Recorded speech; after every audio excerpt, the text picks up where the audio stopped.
Anne Linhart, bonjour. Bonjour. Alors votre association lance un concours inédit dans le monde de l'architecture. Il faut imaginer l'habitat du futur dans 20 mètres carrés, c'est original. Oui, tout à fait. Donc c'est une idée qui nous est venue il y a un an à peu près. Ça fait un an que nous travaillons à ce projet. Archi20 permet à des architectes professionnels, mais également à des étudiants en architecture, de rêver, d'imaginer et de construire l'habitat du futur. Alors l'autre originalité, c'est que ça ne sera pas seulement sur le papier. Les 20 projets que vous allez sélectionner d'ici quelques semaines seront effectivement construits au printemps prochain. Tout à fait. Alors nous avons lancé depuis début octobre un concours européen transfrontalier qui s'adresse à tous les architectes et étudiants à travers l'Europe. À l'issue de ce concours, une sélection sera faite et 20 lauréats auront effectivement l'opportunité de voir se réaliser, sortir de terre leurs projets.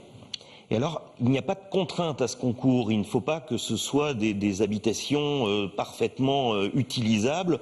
On peut un peu délirer. Tout à fait. Alors, il n'y a aucune nécessité d'équipement, l'eau, l'électricité, tout cela, on peut le laisser de côté. Il faut vraiment se concentrer sur la coquille. C'est de l'architecture pure. C'est un concours architectural vraiment qui permet de mettre en valeur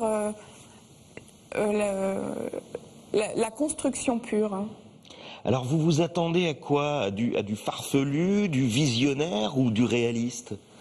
On espère un petit peu de tout. Alors l'architecture que on peut imaginer aujourd'hui être l'architecture de demain peut être habitable ou non.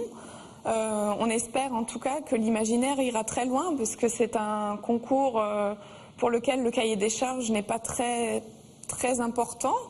Donc justement libre à eux de créer, d'inventer et d'innover. Alors une constante quand même selon vous, il faut que ce soit dans une nature préservée et vivante, c'est ce que j'ai lu dans votre dossier.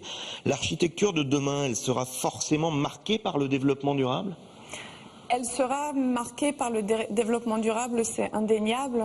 On a choisi cette nature préservée et riche tout d'abord pour également mettre un coup de projecteur sur la région Centre-Alsace, qui est une région connue, mais il reste encore beaucoup de choses à découvrir dans le ride alsacien.